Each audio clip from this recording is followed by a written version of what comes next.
A cold March night in 1945. Somewhere in the darkness of Western Germany, hundreds of American soldiers are quietly climbing into small wooden boats. No explosions light up the sky. No artillery shakes the ground. No bombers roar overhead. Just silence. Complete silence. These men are about to attempt something their commanders said was impossible.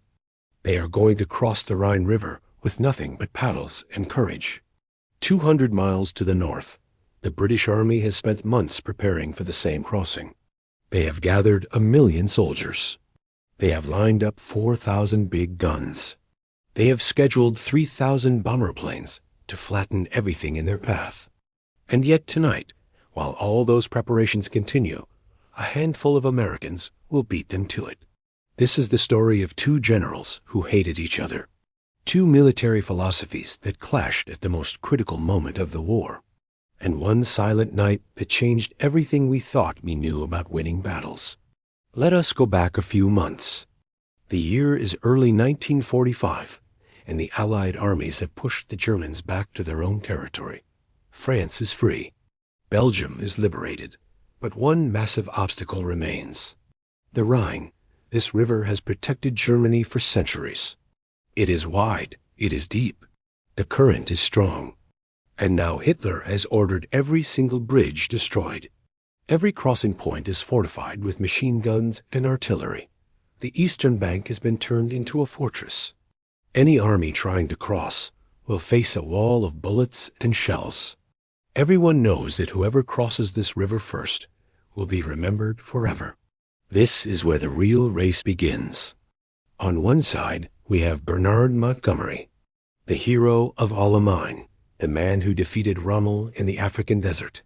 Montgomery is the perfect example of British military thinking. He believes in preparation. He believes in planning. He believes that you never attack until you have gathered so much force that victory becomes mathematical certainty. His soldiers love him because he never wastes their lives on risky operations. His critics say he moves too slowly, that he lets opportunities slip away while he waits for perfect conditions. But Montgomery does not care about critics. His way has won battles before. He trusts his method completely. On the other side stands George Patton. Everything Montgomery is not. Where Montgomery is careful, Patton is reckless. Where Montgomery calculates, Patton charges. Patton grew up reading about ancient warriors and cavalry charges. He believes war is about movement and shock and hitting the enemy before they know what happened. His tanks raced across France so fast that sometimes they ran out of fuel and had to steal gasoline from captured German vehicles. His famous quote says it all. He would rather have a good plan executed today than a perfect plan executed next week.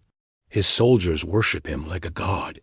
His bosses constantly worry he will do something crazy. And Montgomery absolutely cannot stand him.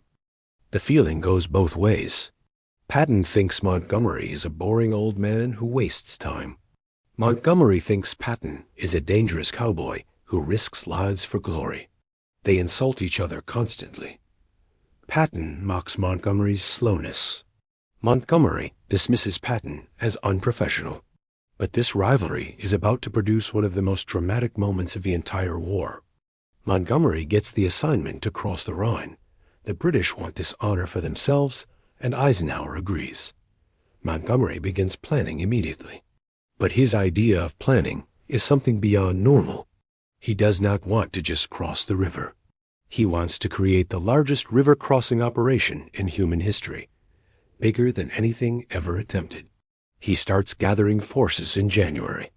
By March, he has assembled an army of over 1 million men, British soldiers, American soldiers attached to his command, Canadians, all waiting for his signal. The preparation is incredible to witness. Ammunition is stacked in piles taller than houses.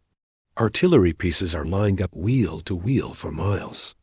Engineers practice building bridges over and over until they can do it blindfolded.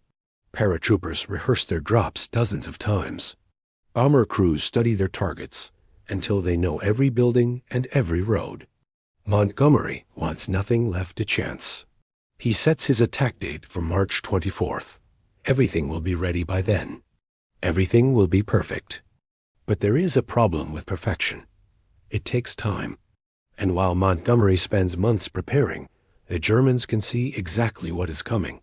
Their reconnaissance planes fly over the British positions every single day. They photograph the supply dumps. They count the artillery pieces. They watch the troops arrive.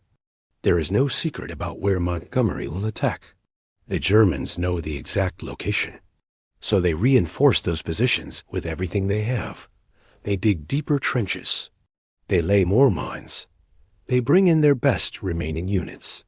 By the time Montgomery is ready to attack, the Germans are completely ready to defend. Meanwhile, Patton is watching all this with growing frustration. His Third Army is positioned south of Montgomery. He has been given a secondary role. Support the main attack. Stay in your lane. Do not cause problems. But Patton has never been good at following orders he disagrees with. He looks at the Rhine and sees something different. He sees an opportunity that everyone else has missed. The town of Oppenheim sits on the Rhine about 200 miles south of where Montgomery is preparing his grand assault. It is a small town. Nothing special about it. Montgomery's planners have ignored it completely. Too far from the main objectives, they say. But Patton notices something interesting. The Germans have ignored it too. They have pulled most of their forces north to face Montgomery's obvious massive buildup. Oppenheim is defended by second-rate troops, old men and young boys. Not enough to stop a determined assault. Patton makes his decision. He will not wait for Montgomery. He will not ask permission. He will cross the Rhine himself, tonight, with whatever he has available. March 22nd, 1945. The sun goes down over the Rhine Valley. In the north, Montgomery's staff officers are still holding meetings, still reviewing plans, still checking supply lists. In the south, Patton's men are loading into boats. 6 battalions of infantry. No artillery preparation, no bombing runs, no smoke screens to hide their movement. Just soldiers and boats and darkness. The crossing point is 300 yards of open water. On the far side, German machine guns wait in fortified positions. If the Germans spot them coming, the slaughter will be terrible. Every man in those boats knows this might be a one-way trip, but they trust Patton. They trust his instinct for finding the weak spots in enemy defenses. They paddle into the darkness. The night is quiet, terribly quiet. The only sounds are paddles dipping into water and the distant rumble of trucks far to the north. The Germans hear nothing. Their attention is focused on Montgomery's sector. Why would anyone attack here? There is no buildup, no artillery, no bombers. It makes no military sense to attack without preparation, so they do not expect it. The first boats touch the eastern shore. American soldiers pour out into the mud.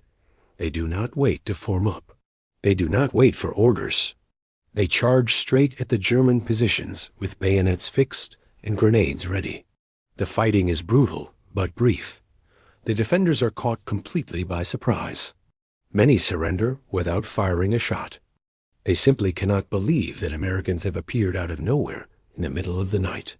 Within 2 hours, Patton's men have secured a solid position on the eastern bank. Engineers rush forward with pontoon sections. They work through the night, building a bridge that can carry tanks and trucks. By sunrise, the bridge is complete. Patton's armor rolls across the Rhine and immediately begins pushing east toward Frankfurt.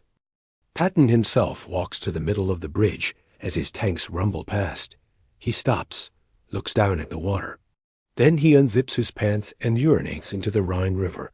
His staff officers watch in shock. Patton just grins. "I have been waiting to do that for a very long time," he says. The telegram reaches Allied headquarters the next morning. Patton has worded it very carefully. He wants everyone to understand exactly what he has done. Without aerial bombing, without smoke screens, without artillery preparation, without airborne troops. Third Army has crossed the Rhine River. The message travels up the chain of command until it reaches London. Winston Churchill is awake when the news arrives. He reads the telegram, reads it again. Then he begins to laugh. But it is not a happy laugh. It is bitter and sharp. That crazy American has actually done it, he mutters. He looks at the map on his wall. All those markers showing Montgomery's preparations, the supply dumps, the artillery positions, the airfields packed with bombers, all of it still waiting, still preparing, while Patton has already crossed. The implications hit Churchill immediately. Montgomery has spent months telling everyone that crossing the Rhine requires overwhelming force, that proper preparation is essential, that rushing into such an operation would be suicidal. Now Patton has proved all of that wrong, in one night, with a handful of boats. The embarrassment is total. Churchill sends a message to Montgomery that barely hides his frustration. One small American force has crossed with ease while we are still massing. The words sting. They are meant to sting. 2 days later, Montgomery finally launches his attack. Operation Plunder begins with the largest artillery bombardment of the war. Thousands of guns fire simultaneously. The eastern bank disappears under a storm of explosions. Bombers darken the sky. Paratroopers drop by the thousands. It is magnificent and overwhelming and absolutely unnecessary, because Patton is already across, already advancing, already winning. The newspapers tried to present both crossings as equal achievements. Nobody believes it. Everyone knows that Montgomery came second, that his months of preparation produced exactly the same result that Patton achieved in one night with almost nothing. The glory belongs to the American cowboy. The British general is left explaining why he needed so much when Patton needed so little. Casualties tell the real story. Patton's crossing cost fewer than 40 men. The Germans were so shocked by the unexpected attack that many positions collapsed without a fight. Montgomery's crossing, despite all the preparation, faced an enemy that was fully ready. The Germans knew exactly where and when he would attack. They had reinforced every position. The fighting was harder than it needed to be. The aftermath reshaped the final months of the war.